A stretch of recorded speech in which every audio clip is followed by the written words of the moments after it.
which means that game is going to be happening, Yep. I think, on the other stream Yes. right now. So if you guys want to see Violet versus DeMuslim, that's on the second stream. Stefano and Grubby will be playing on this stream after this next game, I believe. I think White Ryan Control White may Ryan be Control before first? that. Okay. I'm not All right. Well, either way, lots of great Yeah. StarCraft coming up, and of course, as Axel pointed out, White Ryan Control with the other two guys to advance, which means now that you guys know what's up, we can get this next game going. Yes, ready, go, go. Good luck, have fun. TSL.Polt versus State. TSL versus Team Vile. The map is Antigua Shipyard. The matchup TVP. Yeah. What do you think, Axel? You know, this is interesting because I was talking to State a lot before the tournament.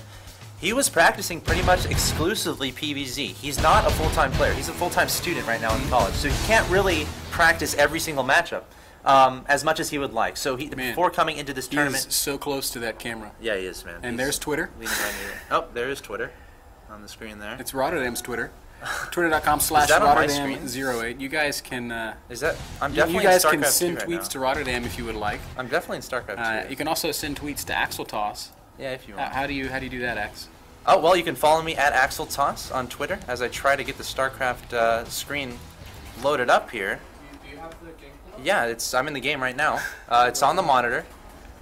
The game is currently going on. We're going to try to, it's definitely there.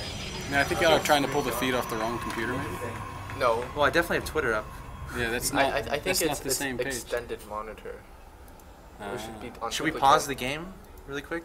No, it's cool. Oh, We can it's just not sit here. even You guys, full. you guys Okay. can see our producer.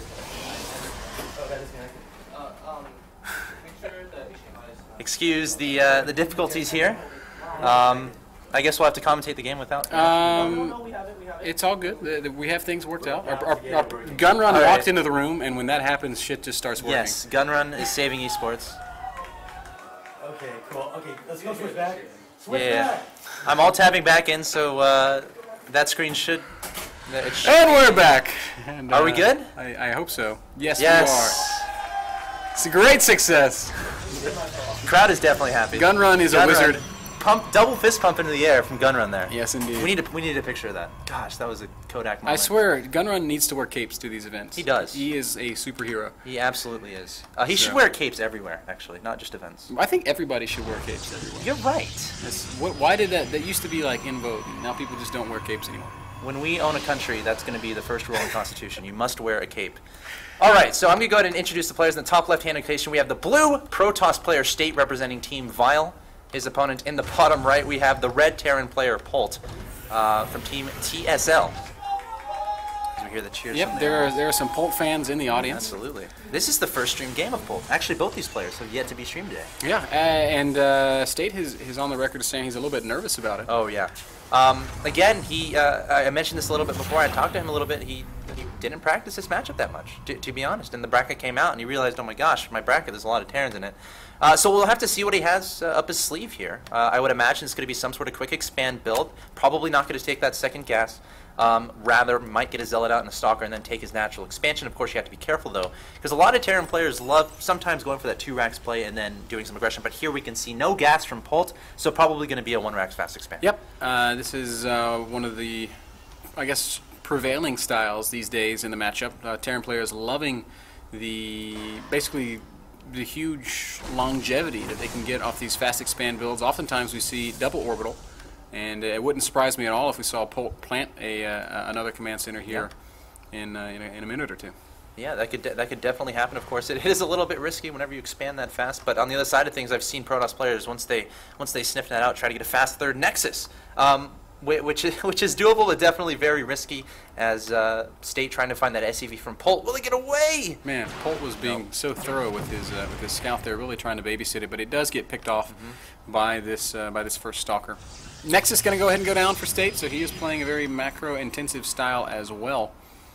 Yeah, Sentry on the way too. Again, electing not to build anything while getting the resources out for that Nexus. Meanwhile, Polt adding on his first gas, adding on 2 racks as well, so going for that bio style. Not surprising at all. Also adding on that bunker outside of his natural expansion just to stay safe. State going to scout up there with the Zealot. He's going to get picked apart a little bit, but going to back away. Only lost about 13 health. and should regen those shields pretty soon here. Yeah, adding that bunker is so key. It just means that any sort of early stalker aggression can't really get a whole lot done.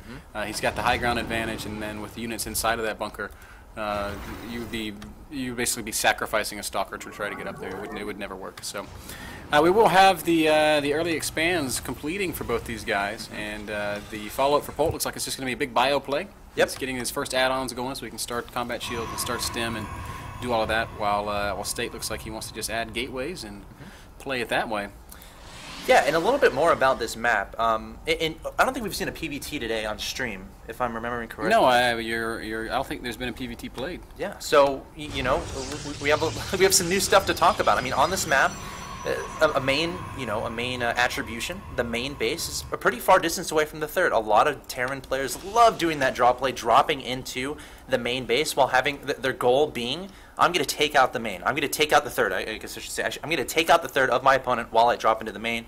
And again, as a Protoss player, you have to have perfect splitting of your units to make sure you don't send too many units to a certain place. Don't send the wrong unit to a certain place. I've seen some players accidentally send 5 sentries at 4 Marauders while keeping everything else on the other side. You don't want to do that because sentries, they don't do damage. So you know, you have to be very cautious of that as a Protoss player to make sure you split your units correctly. Yeah, you're exactly right. It becomes, that's one of the real difficulties of playing against Terran for the Protoss is just allotting your units correctly, putting a couple here, a couple there, making sure that you don't die to crazy drop play. State went Robo first, and for a second I thought that meant he was going to play Colossus, but he's actually going double Forge now. So, and this is sort of the prevailing style for Protoss these days in the matchup. Get those upgrades going, and then get into Charge Lot, Archon, High Templar. And eventually, different players get them at different times, but eventually you supplement that with Colossi as well, and you've got a Protoss army that is damn terrifying. Yeah, that is absolutely true. And the High Templars, again, they can help with those drops. Just plant one at one of your bases, just feedback any medevacs that come forward. Of course, make sure you do that before the Terran units actually drop. And it looks like Polt's going to push out to the middle of the map. And this is a really scary push. I'm not sure if State's Observer spotted that. The Stalker definitely did, though. And oh man, lots of Marine Marauder. Actually, Polt is just going to clear out the center and then go back, and the Observer of State's there to spot it, so he knows that he doesn't have to freak out too terribly much. Yeah. Had Polt pushed, what does State really have? He's got That's the thing. He's got a handful of sentries. He could have probably force fielded for a long time, but yeah. But that's about all, man. But he's gonna have an Immortal popping out, upgrades finishing up, and where's that Twilight Council? He doesn't have one yet, which is a bit of a. Should add it pretty. It needs to be soon coming here. soon because +1's gonna finish.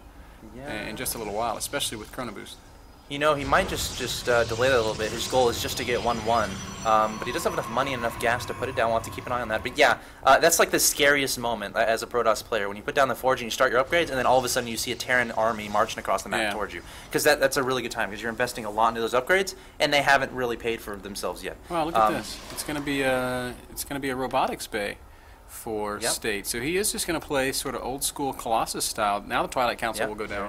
There it is. I'm a little bit hesitant about the positioning of these buildings. I mean, again, the drop play from Darren can be really scary. We'll have to see how that impacts this game later on. But the medevacs are on the way for Polt, and usually this triggers some aggression from the Darren player. Once you have those medevacs, you can stim your Marines and Marauders without them dying really fast. You can heal those up. So we'll have to see if he decides to do a drop, or if he decides to do some aggression. Of course, on this map, again, very good. You can push the front, drop in the main in the smoke, perhaps, and just really spread your Protoss opponent apart. Robotics Bay is finishing right now for State. Man, State is doing so much. He's getting double upgrades. He's getting Colossus with Thermal Lance. Yeah. And now his Twilight Council is finishing. He's only on 2 bases. He can't really afford all of that. We can see he's producing a Colossus and he's getting no units. So he's really cutting units to get this tech and to get his upgrades coming out. Stepping forward is Polt with the Marauders to the third, taking down that pylon that will not survive. State Chrono Boosting the heck. Actually, not Chrono Boosting him. He should be Chrono Boosting the heck out of his robotics facility to get that Colossus out, and also Thermal Lance. Wow, State's actually going to push down right now, and I don't know what in the world he's thinking. He doesn't have charge. He's got a lot of force field. 1-1 is also done, so if he could fight with 1-1 and land some great force fields, then maybe, but I mean, it's definitely iffy to be pushing out on the map like that. Yeah, absolutely. And Polt, he's fine right now. He's taking a third behind this, just trying to prevent his opponent from taking a third while getting a third up of his own, trying to get himself an economic advantage for the later stages of this game. That being said, though, State starting the +2/+2 upgrades. Thermal Lance is almost complete. Probably won't want to engage until that Thermal Lance is done. in which case he would feel comfortable as Polt scans and takes down that observer. But no Vikings on the way just yet for Polt, so we'll have to keep an eye on that. Yep. And here comes the army of State. He's going to push forward and pick off this factory. We saw Marine King at the MLG Winter Arena showing us just how annoying those factories can be. A little bit of action on the around the third base. Yes. As a couple of Zealots were warped in off that proxy pylon, picking off a handful of units and a couple of SCVs. Looks like 5 workers killed. Not bad at all for State, but these Zealots are going to die. Probably worth it at this stage. And oh my god. Certainly, certainly. Big drop coming now for Polt. And this is a great time for it, as we can see the army of State pushing out into the center of the map. And I don't think that he's got anything back at home to defend for this. He certainly doesn't have any High Templar out for feedbacks. He knows. Blink is only just now starting. Did he spot it?